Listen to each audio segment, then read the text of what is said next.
Welcome to Penrose Learning, where we make understanding easy. You begin by confirming your environment so changes stick. Run Python version and note your editor. Once done, decide whether you change the editor UI, terminal output, matplotlib plots, or a GUI like tkinter.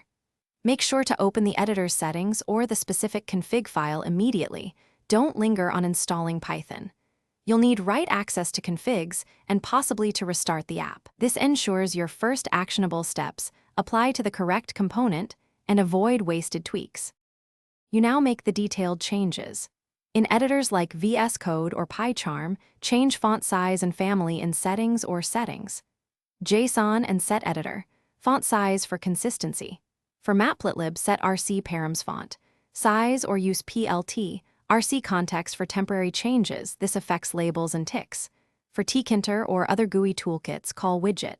Config font equals name, size for each widget or define a style. These steps explain how the configuration values propagate, so you control both. You finish by applying and verifying. Restart the editor or Python session, open sample files and plots, and confirm sizes. If text looks tiny on high DPI screens, adjust OS scaling or Matplotlib's figure. DPI for GUI, set font scaling in the toolkit. If changes don't appear, check for conflicting settings, per project overrides, or unavailable font families. Switch to a standard font to test. This tip saves time. If problems persist, revert to defaults and reapply one change at a time to isolate the issue.